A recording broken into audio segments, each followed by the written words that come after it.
influential voice in so many fields. The fact that you are all here and very interested in it is testimony to that. Environmental history in particular, his book that you can see here in one of the editions, Wilderness in the American Mind, is not the edition that I read. I think I read the first, well maybe it is, I don't know. It's in its 4th edition now. For me personally, it was an influential book. It's the book where I had to learn how to walk and read at the same time because I found it so compelling that I would, and I got pretty good at that actually, it turns out. And walking around in the woods and reading Wilderness in the American Mind turned out to be pretty inspirational. And I can't also emphasize enough that it's been influential on just countless students. I've certainly assigned this book, and every term I do, students tell me that it actually changed their views of not just wilderness, but the natural world in general, and made them think about it in different ways, and I think that's a success no matter how you look at it.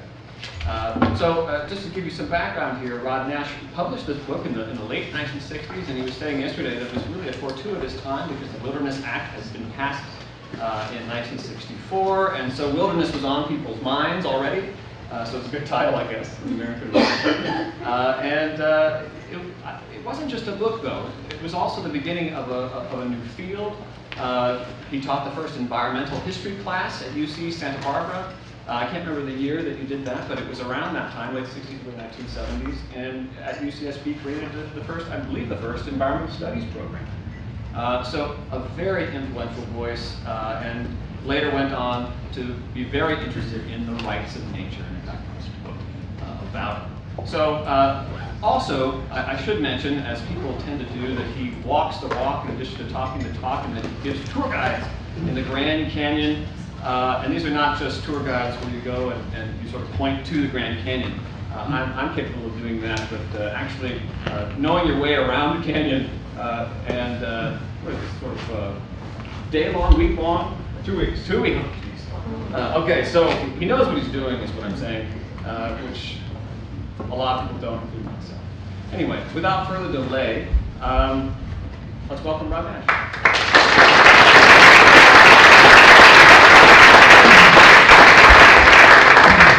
Thank you very much, Professor Hamlin. It's nice to return to Corvallis, particularly since my granddaughter, Caroline Nash, is here as a graduate student now at OSU. And you know, if she goes on to get a PhD in water resources science, she will be the 4th generation on both sides of her family to earn the PhD degree. So I'd just like to give a little shout out to graduate education and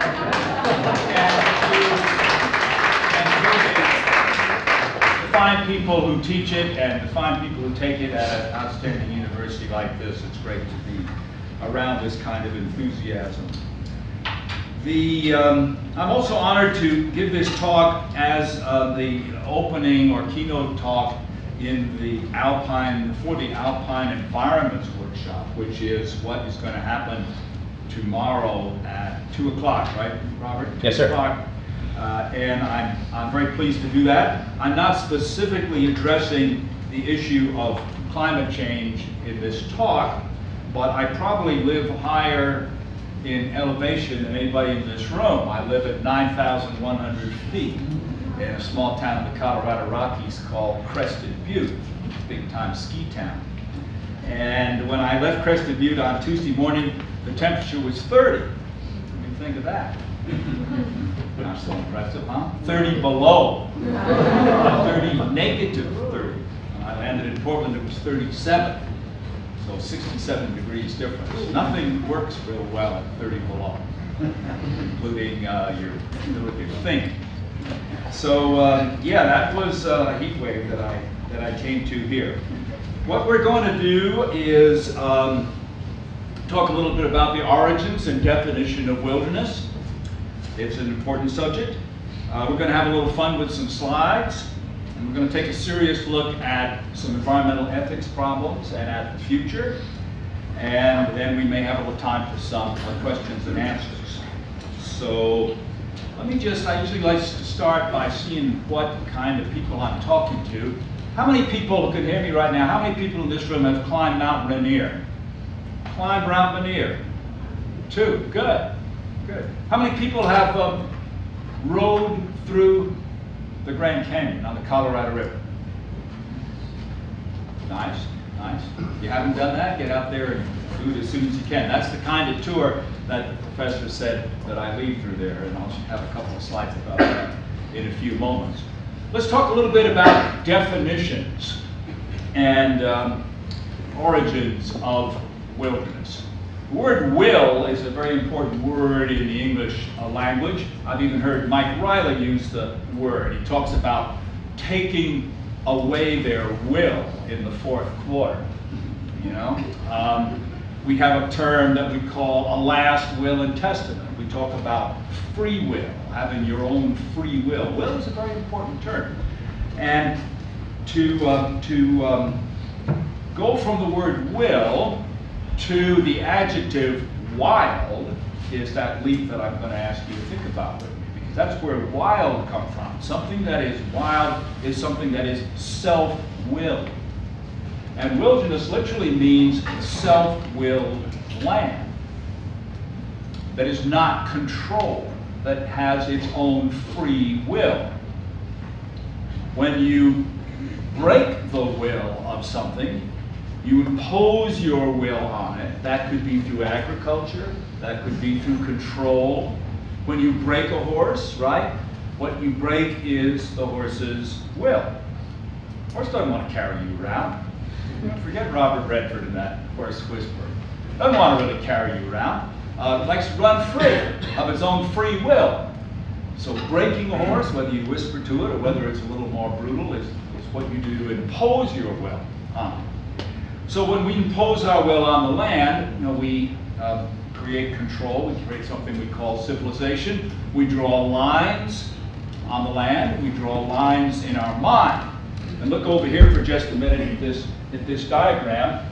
Initially, I think the word wilderness didn't have much meaning because in hunting gathering, before civilization, before there was this kind of control of environment that I'm talking about, it was just habitat. They didn't have a word for wilderness because there wasn't anything that was controlled.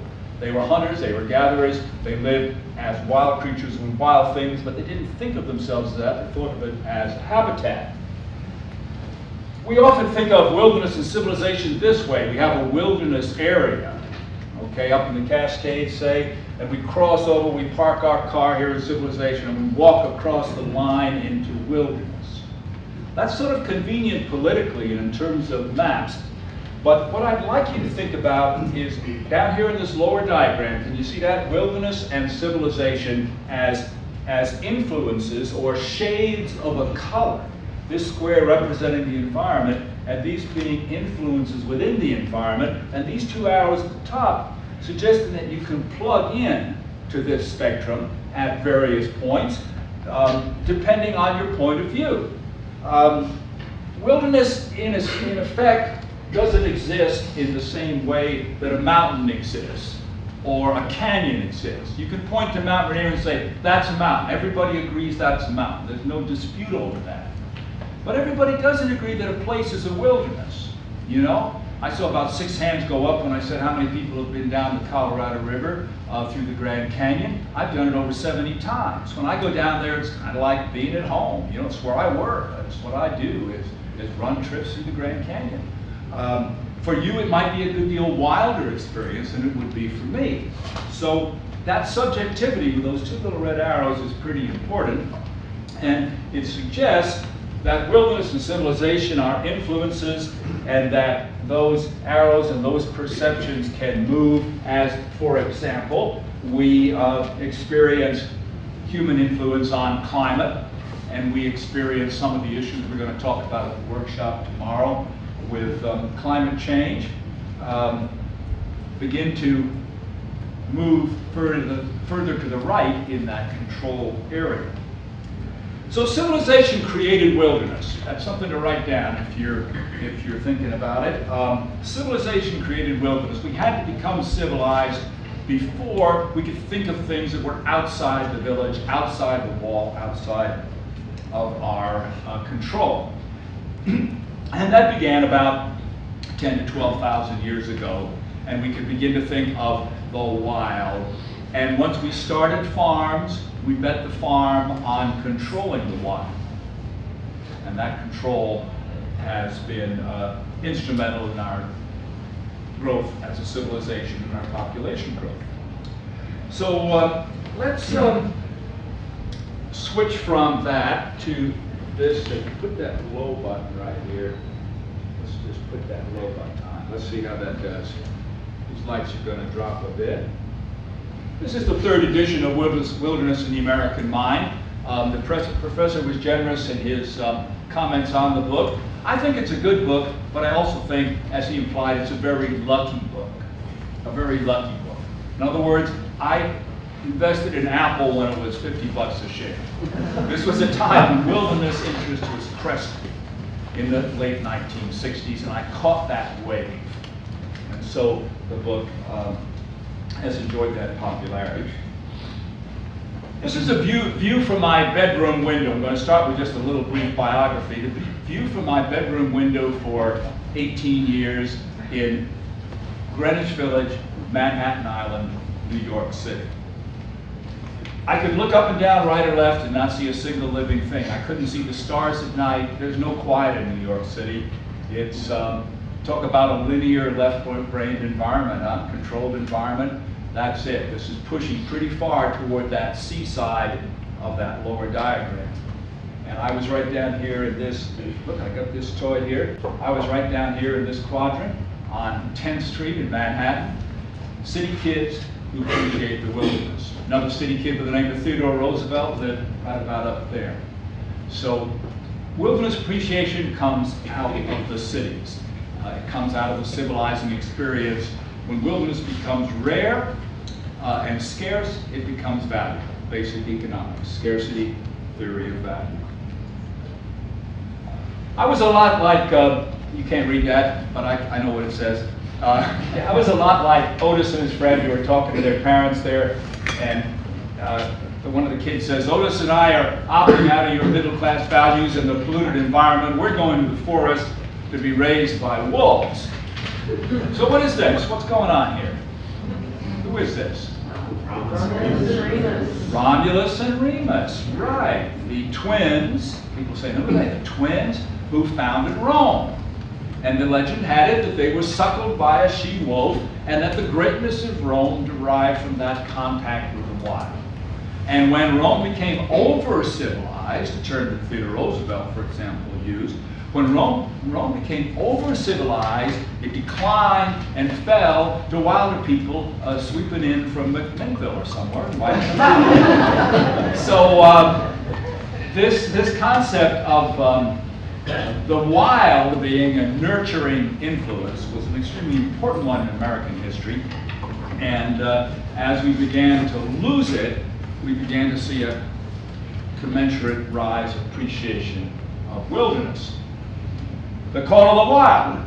You know, is he going to take it? Look at her. She got the phone there. He's watching the TV. Are you going to take the call of the wild? Here's a guy who took it in a way. I mentioned him yesterday in the class. This is Simon Fraser. Simon Fraser was the third person to lead an expedition across the continent. Everybody knows the second, which was Lewis and Clark, 1804 to 6. Simon was 1808, and he crossed the continent and came to a river that he was named after him, called the Fraser River, which enters the Pacific at the city of Vancouver in British Columbia, right? He was the third. Who was the first? 1793, Alexander Mackenzie actually crossed the continent. They named a river after him too. But Simon is a distant relative of mine, and my middle name is Fraser. There was a spelling change along the way, but Simon and had a son by the name of Simon Roderick Fraser, and so it went right along through. And I remember Caroline, when she was very small, said, well, you know, one reason I'm going to get into rowing, which she did, being a national champion rower, it was, she said, I think it's in my genes because of Simon Fraser and all the rowing you've done. And I said, well, I think that might be a little misinterpretation of how evolution works and the time frame in which it works. But we like to think that old Simon had a bit of influence on the family history. This is where I answered the call of the wild, Grand Canyon. And let's just take a quick little tour down onto the river. It's 280 miles long. You don't see a single car. You don't see a single house in the temperate latitudes. This is still a pretty wild place, even though the river is controlled by a dam upstream, so it moves it a little bit on that spectrum that you can see in the lower part of the diagram. But some of the biggest rapids of the world are here, and we talked about them a little yesterday. Some of you had an interest in the kind of boats that are down there called a dory, which is right there. Up here, I think in the Northwest, you tend to call them a drift boat. Isn't that right? Isn't that the term that's often used? So here we are moving into a big rapid. This is an 18-foot long boat, 4 or 5 people in that boat. And sometimes you catch some pretty serious air. Okay, so quick trip through the Grand Canyon. Now we're going to go visually to that same point I was making before about control and wildness. This is a manyatta, or a village in Africa, and you can see inside it are sheep, and these are cows, and these thorns are around the outside to keep the wild at bay, to keep the lions on the outside. So here was the beginning. This is probably the way it looked, 5,000, 7,000 years ago, the beginning of herding and agriculture, keeping the wild at bay, fearing the wild, and very quickly turning the concept of the wild into a place that was cursed, a place that was evil, a place that was scary, a place you wouldn't want to preserve. You'd want to get rid of it as fast as you can. The story that I tell in the book, in Wilderness in the American Mind, is how that attitude, those dark biases, changed to appreciation. It's a big revolution, one of the biggest revolutions in the history of ideas about nature. From a hatred and fear to a appreciation of wild country. Wow, the print just faded out on that one. 2 Puritans on the Mayflower talking to each other. They're about ready to land in Massachusetts Bay. One says, religious freedom is my immediate goal, but my long-range plan is to go into real estate. And that is indeed appropriate for the arrival of Europeans in North America. We sell the earth. Here it is, open for business. There they are. And the concept of the earth as a commodity came out of this hunting, gathering to herding agriculture revolution. And we got things like that. We got transformation of the environment, strike it rich in the process from wild to civilized. We got the myth of inexhaustibility moving west. This is an 1880s railroad advertisement. I think it's sort of interesting.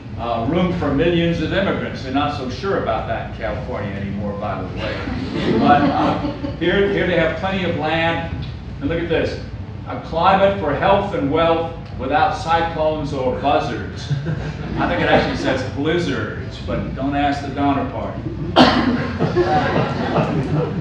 This is a great picture from 1869. It's a great picture because of the ideas it expresses, not because it's great art particularly, but it's called American Progress, and it's by a man by the name of Gast, G-A-S-T.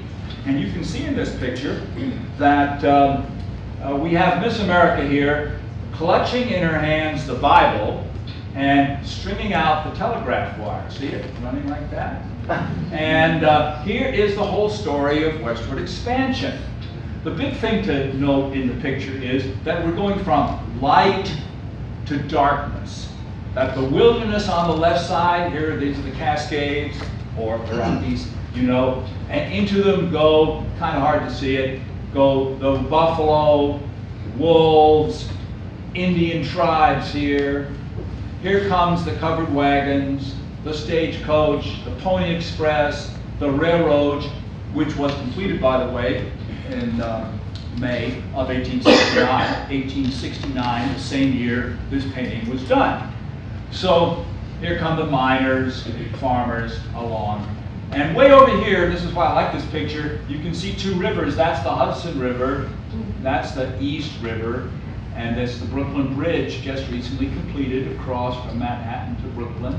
And if you look really carefully right there, you can see the wall that I drew staring at. So this is the whole story, from the wall to the wilderness, and there was no doubt in the mind of that painter, in the mind of American culture at this time, that civilization was good, wilderness was dark. This is progress moving civilization out into the wilderness.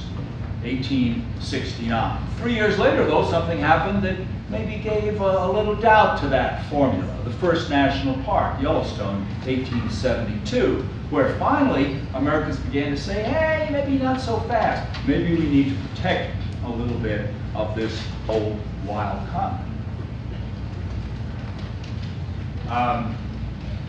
The biases against wild nature are pretty strong. Okay, where do you want it moved? That's the Matterhorn. Here's something squeeze a little harder. That's the earth sliced in half like a Meyer lemon, and they're twisting it over, I think, something that's called a juicer. So let's talk a little bit about the good guys and this tradition of protecting and preserving wilderness. Henry David Thoreau went to Walden Pond 1845. What day did he go to Walden Pond, Caroline? She says July 4th. Anybody think that's significant? July 4th. He was, what day is that? He was making what we would call a statement, right? In other words, I don't want to celebrate America. I think there's a lot wrong with America. The Mexican War, slavery, materialism, concrete, the killing off animals and wildness. He said, I'm going to go to Walden Pond and live deliberately for 2 years. And he did. And he wrote a book called Walden, which everybody ignored in 1845. He was too early. And yet, in the 20th century, Thoreau was discovered and became a hero in the wilderness movement. He said, of course, in wildness is the preservation of the world. And he talked about wildness as kind of a fertilizing, invigorating influence that, combined with civilization, which in itself was kind of sterile, needed the fertilizing of the wild to produce greatness and produce a great culture. And Americans were a little afraid. They knew what happened to Rome. They knew what was going to happen to nations that had used up their wildness, and they were thinking maybe there's some way we can keep that process from happening. This is a man by the name of George Perkins Marsh. He weighed over 350 pounds. He was an envoy of President Lincoln to Italy. And he spoke 21 languages, and he studied the Mediterranean. And he wrote a book called Man and Nature. Just jot that down if you're a student, in 1864. It's a book well worth reading. It's a very thick book by George P. Marsh. It's a book that anticipates, in an uncanny way, almost what current commentators on problems with civilization, environmental problems on the planet, people like Jared Diamond, a friend of mine, by the way, are concerned about now. George Perkins Marsh didn't have the vocabulary of ecology. He used terms like harmonies, nature's harmonies. He didn't use terms like ecosystem, that word wasn't there yet. But Man and Nature is an astonishing book. 1864, the middle of the Civil War, he writes that book. Who's this guy? It is John Muir. Very good. John Muir, founder of the Sierra Club, 1892. John Muir was lucky in the same sense that I was lucky, in that he came at a time when America was prepared to appreciate wilderness. The frontier had ended in 1890. Muir was at the prime of his career, turning out articles in the big magazines, writing books that people loved. Thoreau was ignored. 50 years later, Muir was celebrated. And he experienced that celebration because of changes in American landscape and American life. There's John Muir as an older man. And here's kind of the process that was happening. The black in these diagrams is primeval forest. And you can see that it's thinning. It's in this is a 1620 picture. It's pretty much intact in the east. The said a squirrel could run across from the Atlantic Ocean to the Mississippi without touching the ground. Trees were so large in the old growth forest. But the process of thinning out was happening very quickly. This is 1870s, west largely intact. Now we get up to 1920s. So this was the process that made wilderness valuable because it became scarce. It gave someone like John Muir popularity. Here's another way to look at it. 1780, just a little bit of control on the eastern side of the United States. By 1980, self-willed land definitely reduced to remnants. Who's this? I mentioned his name once today. You should get this. Went to Harvard. He was a Harvard senior in this picture. It's Roosevelt. Yeah, that's good. Teddy Roosevelt. Theodore Roosevelt. There he is. I think he was on the boxing team. And here he is a little later with John Muir standing on Glacier Point in Yosemite when he was president. There he is pouring conservation tonic on the balding scalp of the United States. Here he is refusing to shoot a bear that was chained up for him in Mississippi on a hunt while he was president. Bear was chained up. Roosevelt came toward it. He's got his gun in his hand, but he's holding up his hand saying, "No, I'm not going to do that." And an enterprising cartoonist and photographer took these pictures of Roosevelt refusing to shoot the bear club. A toy manufacturer was there, saw those pictures, and produced something that you all know. What am I talking about? Where am I going with this? The teddy bear, right. Roosevelt, by the way, hated to be called Teddy. He didn't like to be called Teddy, so he is forever in our memories the teddy bear. Wow, this is what we talked about in class yesterday. None of the professor's students could identify the most popular book in American literature. But you all can, because you're looking at Tarzan, 1913, Edgar Rice Burroughs. Most translated, most published in more editions, more movies made out of it than any American writer. Classic American primitivism, all right? Tarzan, raised in the jungle by wolves. No, that's wrong. I got them confused with Romulus and Remus. Raised in the jungle by apes, but I've actually had students in papers say Tarzan was raised in the jungle by wolves. No wolves in Africa, no tigers either. But raised in the jungle by apes, came out of the jungle, out of that wilderness experience as a Superman, and went back to England, and people realized because of Tarzan, contact with the wilderness may make a stronger and better person in civilization. So Burroughs captured this mood quite well in the early 20th century. Let's think about 1913. A year before, there'd been a big blow to the confidence of civilization. They produced something technological that people thought was a miracle. My God, it'll never sink. It did sink, huh? They called it the Titanic, 1912. Some little doubts were creeping in.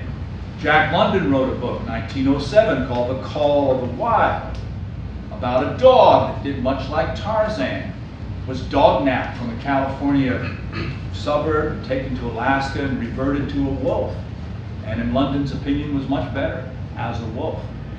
These ideas were creeping into American culture. The Boy Scouts started as an organization in 1908 to take city kids and reacquaint them with their frontier and wilderness heritage.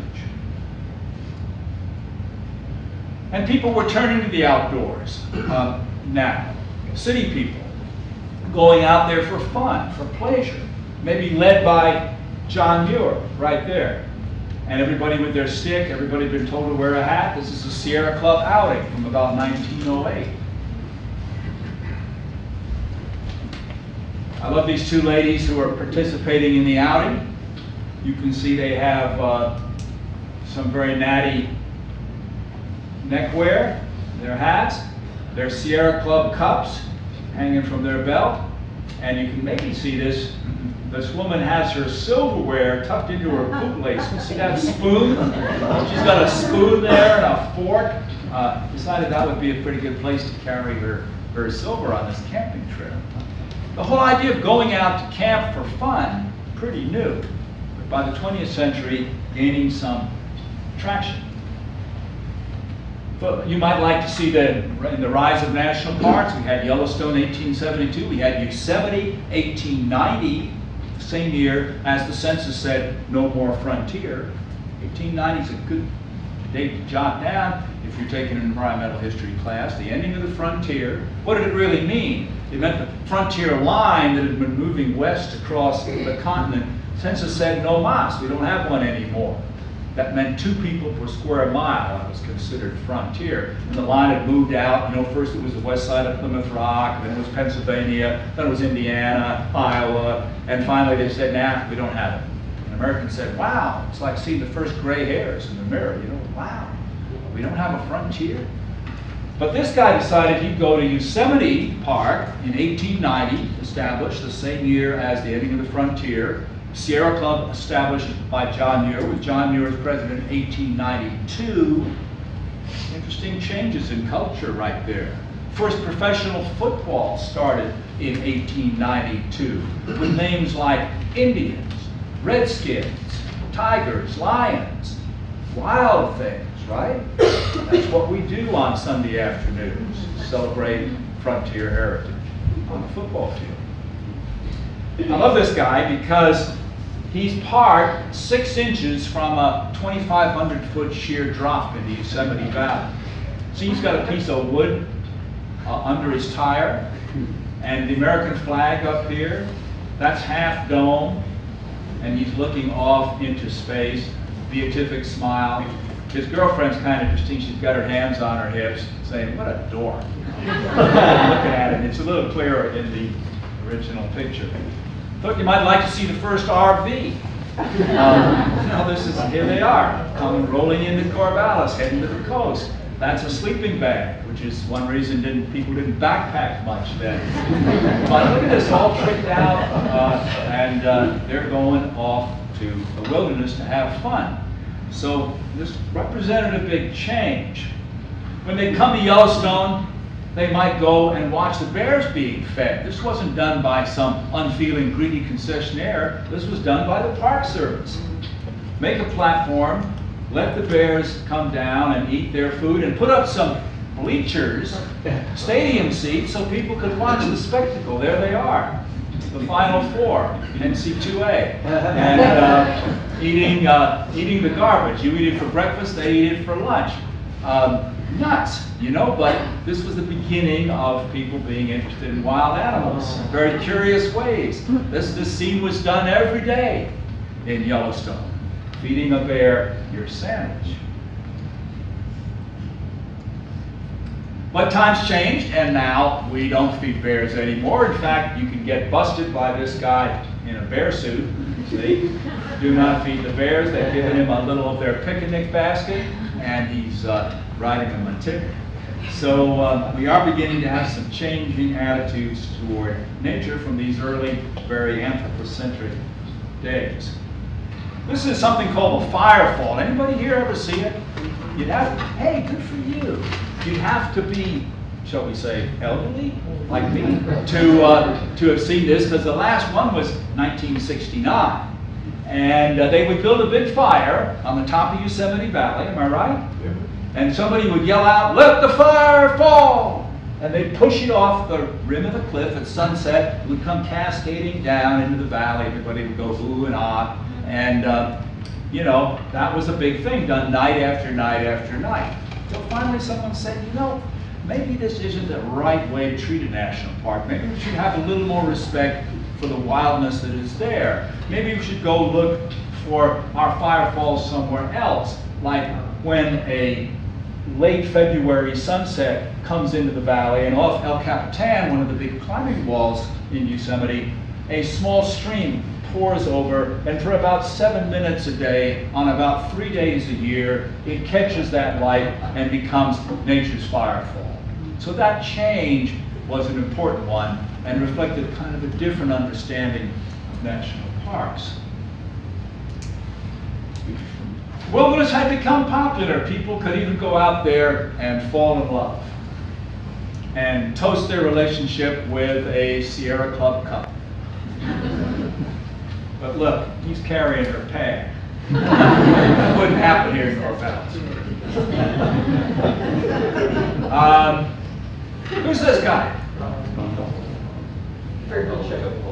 Aldo Leopold. Good for you, Ed. Aldo Leopold, the famous author of the Sand County Almanac, one of the pioneers of environmental ethics, died in 1949, but his book exploded in popularity in the 1960s. And Aldo Leopold urged us to think about ethics as something that could expand and could include nature along with human beings. He talked about a land ethic, and he talked about the need to extend our ethics to our dealings with the natural world. He was at the beginning of a trend that went on to include this woman, who is Rachel Carson. Is good. Yeah, you knew that, Linda. Rachel Carson, who died in 1964, but before, in 1962, published her famous book, Silent Spring. And in that book, she made ecology a household concept. And she acquainted Americans with the ideas of food chains and transference of substances, and how we had to be careful with how we lived on spaceship Earth. I looked at Rachel Carson's papers once, and in there I found a note she'd written to herself. You ever do that? Stick it on the side of your computer, write a little note to yourself. She said, try to not use the term pesticides. She said, anybody who uses the term pesticides doesn't get my message. And her message was that the insects that were being controlled by things like DDT were only pests to us. It's like, maybe we don't have the right to dictate that kind of decision on nature. We kill the insects, the birds absorb the same poisons, and it's a silent spring. There are no bird calls, there are no insect calls. She said, call them insecticides, but she didn't like the word pesticides, although it has persisted. A great pioneer, someone who is increasingly recognized as a person who made a difference morally and ethically, just like Harriet Beecher Stowe did in 1852 with Uncle Tom's Cabin, and Rachel Carson in 1962, talking about the same sense of extension of ethics. That's Ed Abbey, a guy I knew a little bit. You see, he's just plugged the TV. Pretty good shot. Writing Desert Solitaire, a book that probably a lot of you read back in the 1970s, and a man who was fiercely defensive of the wilderness of the West, beginning to regard it as an asset and not a liability, understanding that we should protect the remnants of wilderness that we have. This is the other book that Professor Hamblin mentioned that I wrote, called The Rights of Nature, A History of Environmental Ethics. After doing the wilderness book, I thought I'd like to go back and trace the roots of the idea that the concept of natural rights might extend to include the rights of nature. We think about natural rights as being somewhat inclusive. We have the concept of freedom. Sorry that isn't showing up too well. Maybe it's better out in front. But this is a timeline up the left side, and we're moving up from self to family, tribe, region, nation, race, people. That jump from race to people in ethics in the past, that jump we can date pretty precisely. If you saw that movie about Lincoln just now, recently. You know that it occurred during the Civil War when the 13th Amendment freed the slaves, the Emancipation Proclamation. We decided to make that move. Some people make the move from people up to animals. We think of Anna Sewell, who wrote a book called Black Beauty in 1877, a book about horses. She wanted to be kind of a Harriet Beecher Stowe of horses. And we move up into animals, plants, life, rocks. Some people say the rights of rocks make sense. Ecosystems, oceans. Sylvia Earle, another woman who extended ethics, said we should think ethically about the ocean and the globe, the planet, maybe even beyond. So this was the concept I was sort of interested in, is how we might extend our ethics. And I was also interested, I'm sorry that's such a bad image. I was interested in how that kind of natural rights kernel moved upward through the Magna Carta, the American Revolution, abolition of slavery, women's votes, Indian citizenship, on up perhaps to nature. And what it says under there, I'm sorry it's so fuzzy, is the Endangered Species Act of 1973, okay, where we said in this political system that a designated non-human member of American society will be guaranteed rights of life, liberty, and pursuit of happiness in its own terms. Endangered Species Act. Where's that? You guys know this. They don't when I give this talk in Cleveland. It's Portland, right? It's Portland and Mount Hood. Come on. And the lights are growing up the side of the mountain, you know, and it's worse today. There are a few places where we can go to be raised by wolves. And more importantly, I think there are a few places where wolves can go to be raised by wolves. And so we are thinking about stuff. That's a pretty nice picture. That's Vancouver, Washington, where the Fraser River leads the Pacific. Remember we talked about that 37 minutes ago? And here is Fog Bank, just the skyscrapers of Vancouver sticking up out there looking toward Orcas Island and the San Juans, all the way across toward the Olympics. Sort of suggesting to me, what did that happen? Kind of suggesting to, it's okay, sorry, that maybe we could think about condensing our civilization. Maybe we could think about reducing our impact on the planet. Maybe we could think about sharing the planet better with the self-willed world. One way to do that, and I talk about it a little bit in the epilogue of the book, is by creating an island civilization. Instead of a sprawled out civilization, overpopulated, bloated, cancerous, destructive, the lines on the graph scary to anybody who looks at them. Maybe we could begin for the first time to use technology to consolidate our impact. And maybe we could reduce our presence on the planet into certain islands. I call them islands, some people would call them cities. Maybe in 1,000 years, if we have that much time, we could do that and allow the wild world to share the planet a lot better than we have. This is the Earth from the moon, the crescent Earth. Bill Anders took the picture in 1968, and he came back telling me one night at a conference that he could hold up his finger and blot out the Earth as he came around the backside of the moon. He said, that's why I'm here at this conference, because it's a long way to the next oasis. It's a long way to the next watering hole. We are a spaceship. We are a spaceship Earth. And I'm reminded of a personals ad that some students of mine wrote a few years ago. One of those that you see on the internet on sites like eharmony.com. So this is sort of an eharmony.com for the universe. And it's the planet, it's Earth, putting in a personals ad into eharmony.com for the universe. And it reads like this: temperate but endangered planet, enjoys weather, photosynthesis, evolution, glaciation, seeks caring, long-term relationship with intelligent life form. Pretty good, huh? Maybe it still could be us. Maybe if we can learn to appreciate the self-willed world, maybe if we can learn to build on this remarkable revolutionary transformation in our attitude toward wilderness and save some of it before it disappears, we could make a response to that kind of need for a caring long-term relationship. I thank you for coming very much. Thanks for letting me share your ideas. I think we have a few time for a few questions.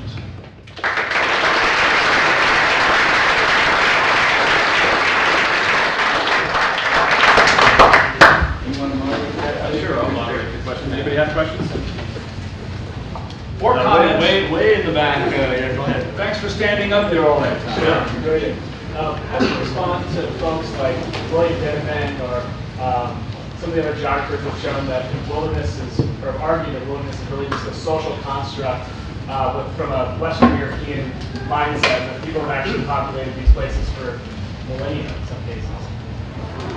And you know, if you didn't quite hear the question, he said people have lived in the wilderness for millennia here in the Willamette Valley and elsewhere. Yes, they have, and they lived as wilderness people. I don't have a problem with that, but from the standpoint of the colonists who came to the New World, those people who were living in the wilderness were really not full members of the human race. They regarded them as savages. They regarded their presence as increasing rather than decreasing the wildness of the place. So when Bill Cronin and other scholars say, well, it wasn't a wilderness because there were people there, but for the Pilgrims, the Puritans, and others who moved into the country, it was very definitely a wilderness, and the presence of the people who they called Indians increased the wildness of the place. As far as today goes, I have no problem with people living in the wilderness, provided they do it on the terms of the wilderness, as hunters and gatherers. And my concept of island civilization includes the idea that you could step off those islands, which would be very high-tech and impacted. You could step off those islands, but to do that, you would have to take wilderness on its own terms. And you could make an entire lifestyle out of it if you wanted to. Or maybe go for a mission, kind of an LDS idea, for a couple of years. But you'd have to do that on the terms of the wilderness. For me, it's important to recognize that our species now, 9 billion, heading toward 9 billion, is way bloated, way overloaded on the planet. And as a species, and that includes the third and fourth world, as a species, we need to try to reduce that impact, share the world better with wild things, and look at wilderness as a place where we are visitors who do not remain. A quote I'm making, as you know, from the Wilderness Act of 1964. Let's be visitors who do not remain. Let's regard wild country as somebody else's home. Thoreau said, wilderness is a civilization other than our own. That's a great quote. Wilderness is a civilization other than our own. Can we learn to respect it? Can we learn to share with the salmon people, for example? You know? You folks here border the Columbia River. Enough said. Pretty sad story. Can we do better than that? Can those dams come out? Can the roads come out? The railroads? In 1,000 years, maybe we can get around by just pushing control all 7. You know? Wouldn't that be something? Transportation by that kind of means. I can't prove it'll exist, but you can't prove it won't either, can you? And if we could take that kind of high technology, follow me on this, and use it to reduce our impact. Up until now, mostly technology has allowed us to increase our impact on nature. I have a dream, like Mr. King. Don't know exactly how to get there, but I have a dream that maybe one day we could occupy this planet with less impact, join hands with the salmon people, free at last, free at last. Another question? Right here. Is the ocean wilderness? I think it is. Yeah, I think you look at all the criteria of wilderness, outstanding opportunities for solitude, where or the definitions, place of wild beasts, man is a visitor, people are visitors who don't remain. All those things are met. I happen to think that the solo circumnavigators of the planet are the people furthest out there in terms of exploration and adventure in wild country. To go around the world non-stop, no touch, in a sailboat by yourself. Pretty big stuff. So this is still, as they say, we know less about the Mariana Trench than we do about the moon. Haven't been down there, haven't looked around there. There are a lot of species undiscovered down there. I think that's a great reservoir of wildness. But I'm really worried about the health of species in the oceans. I'm really worried about the diversity and number of species on terrestrial lands. I read, I'm not a biologist, but I read that we're going to lose half of them in the lifetime of someone like my grandmother. Pretty scary stuff. We've been lousy neighbors, in the neighborhood. They ought to just hound us out of there. Those primates, they weren't much fun to be around, say the salmon people. I'd like to change that. I'd like to have a vision that emphasizes the importance of the self-willed world. Another question back. In your opinion, do you think that internationally consciousness of man is available to these ideas and concepts to change? Or Well, I've seen ethics change, and that's one thing I wrote in the Rights of Nature's book. And you understand how ethics have changed. Ethics toward women, ethics toward black people, ethics toward Indians, ethics in our lifetimes toward gays and lesbians. Big changes. I'm a half-full kind of guy. I like to celebrate the fact that we can do this. I'm an educator. I'd like to think maybe we can do this. If you're pessimistic, then it's kind of hard to keep fighting the good fight. So I try to be half full. I try to think, we've made some progress, let's keep making it. Let's just include the salmon on that list of organisms to whom we've granted rights. They always say professors are long-winded, they go on and on and on, but they never do, because there's always a buzzer that ends the class period. I taught for 40 years. It's 5 o'clock, we simply let you out at 5 o'clock. Thank you, God bless.